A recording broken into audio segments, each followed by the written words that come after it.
Aquí le hemos informado ayer mismo de la aprobación en la Cámara de Diputados en lo general de esta legislación que regula el consumo, el cultivo y el comercio de marihuana con fines recreativos. Y ya hoy, en la madrugada de este jueves, se discutió también en lo particular y, bueno, se aprobó también y se envió al Senado para su ratificación, Alejandro.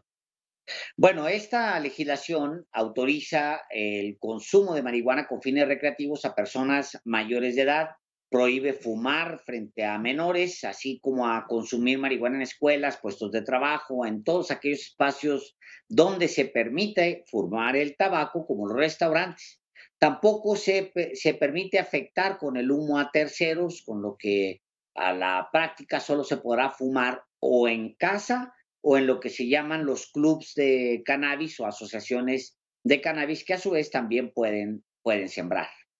¿En qué consiste estas reformas? Bueno, amplían la cantidad de marihuana que se puede poseer sin incurrir en un delito, de los 5 gramos actuales hasta los 28 gramos, es decir, el equivalente a unos 28 cigarrillos. En caso de portar entre 28 y 200 gramos, se contemplan multas que en su máximo llegan a 10,754 pesos, mientras que traer consigo más de 200 gramos, prácticamente un cuarto de kilo, conlleva penas ya de prisión que pueden llegar hasta los 15 años en caso de superar los 5 kilos con 600 gramos de marihuana. Se establece también permisos para que una persona pueda cultivar en el interior de su vivienda 6 plantas de cannabis para consumo personal con fines lúdicos y se otorgarán licencias para la construcción o la formación de asociaciones de cannabis, las que les decía, los clubes estos, que sean sin fines de lucro y que puedan cultivar plantas para el consumo lúdico de sus asociados.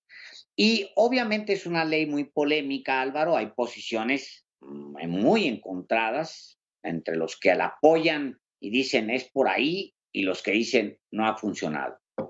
Sí, nosotros mismos lo hemos manifestado, yo en lo personal, la, eh, pues la pertinencia de legalizar justamente la marihuana con fines recreativos.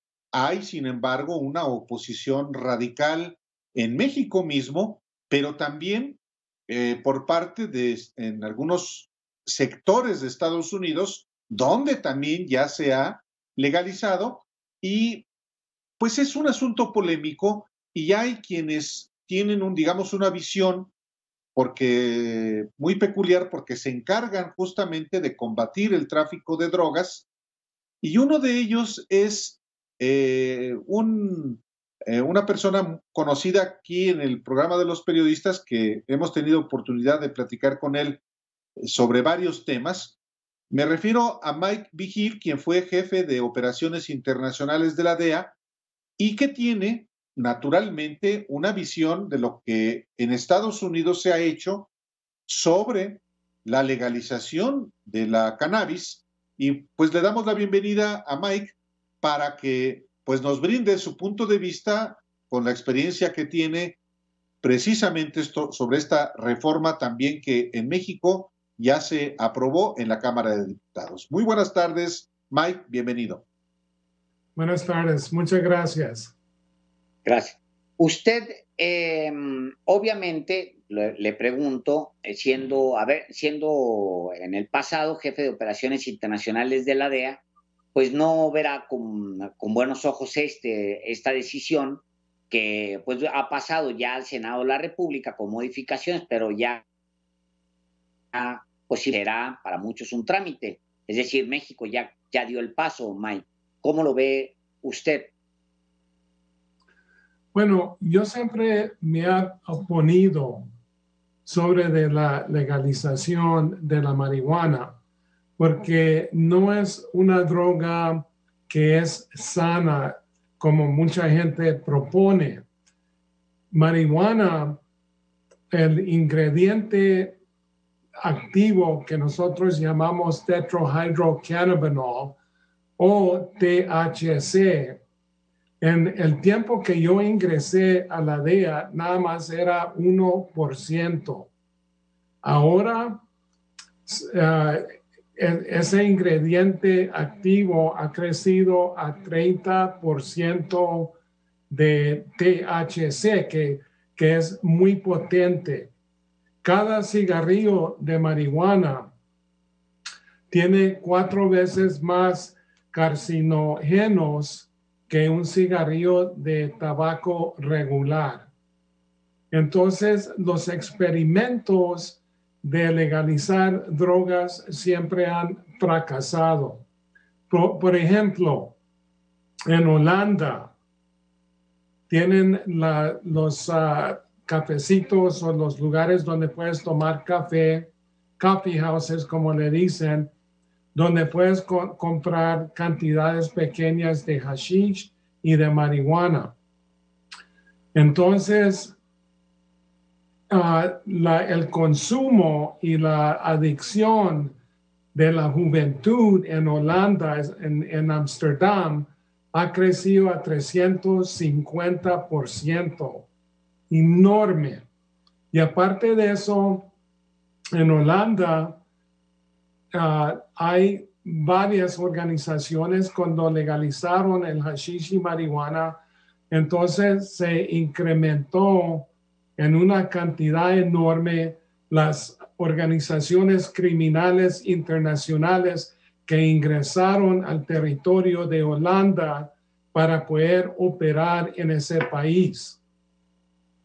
El primer país que legalizó marihuana, la nación, fue Uruguay. Y entonces en Uruguay hay varios problemas porque 1 de 3 consumidores compran marihuana de los registrados bajo del gobierno y los otros 2 de los 3 compran del mercado negro. ¿Y por qué lo hacen?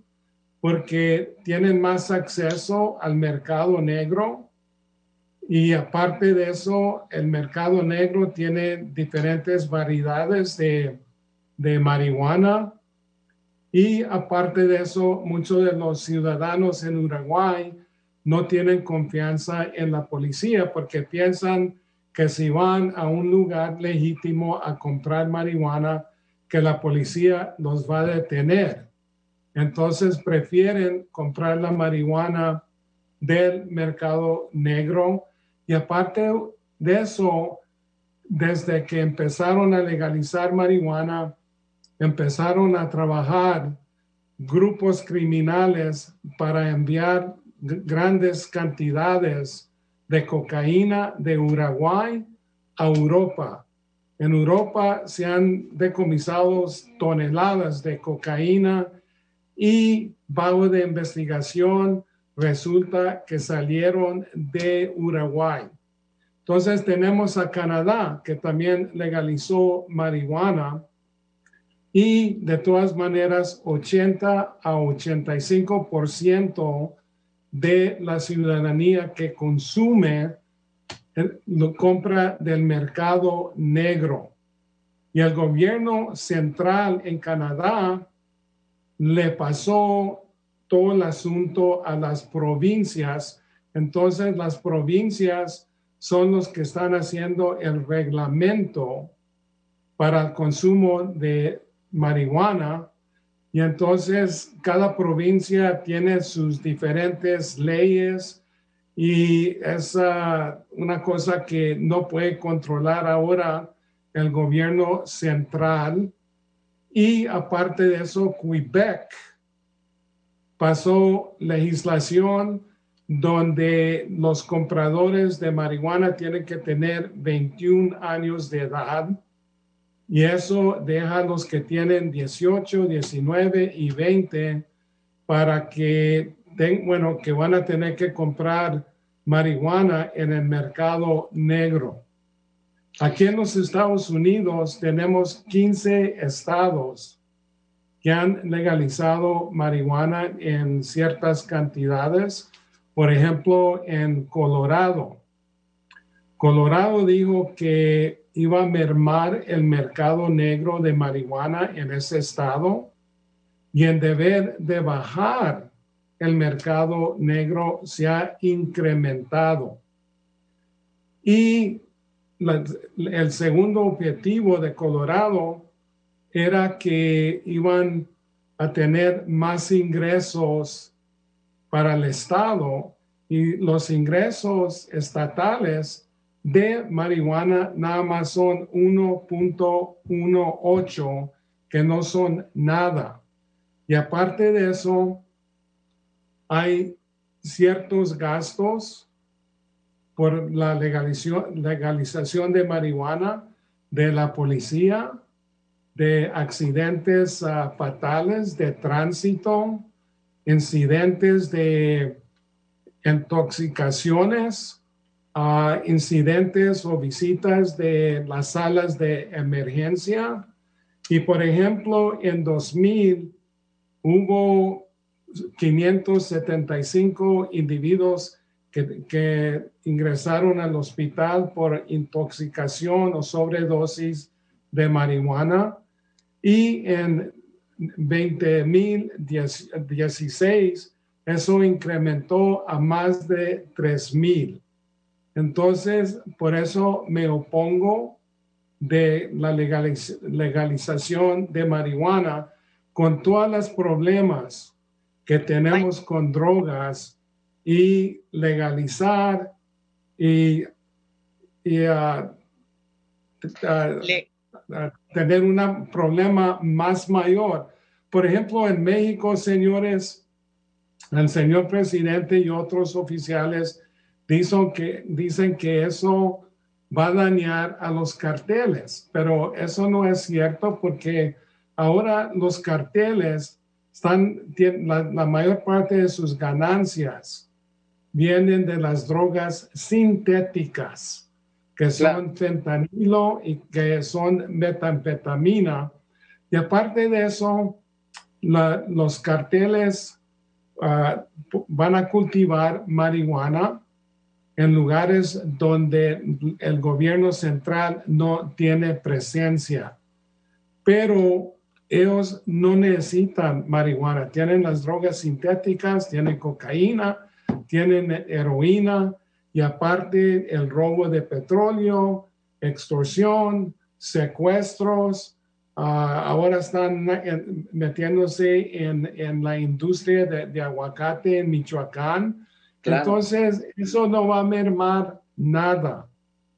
Mike, un país como México, que ha tenido tantos muertos debido a la política prohibicionista, pues no tendría el derecho de alguna manera de experimentar con la legalización, no tendría, digamos, el derecho moral de brincarse las políticas prohibicionistas que se han impuesto desde Estados Unidos para probar su propio camino. ¿No lo ve usted así, Mike? Bueno, fuera bueno si yo viera que es una estrategia que tiene posibilidades de funcionar, pero en todo lo que yo he visto alrededor del mundo, no creo que existe esas posibilidades que va a mermar la violencia. No va a mermar la violencia. Por ejemplo, en Uruguay, en 2018, después de que legalizaron marihuana, incrementó los homicidios más de 45% del año anterior. Solo que yo creo que es mejor buscar otra estrategia, porque eso va a causar bastante daño a México, a la salud de los individuos, que los consumidores, a los jóvenes que seguramente va a llegar esa marihuana en manos de los jóvenes, como en Colorado. Entonces, esto no va a funcionar para nada y ojalá que México salga adelante con esto, pero no lo creo.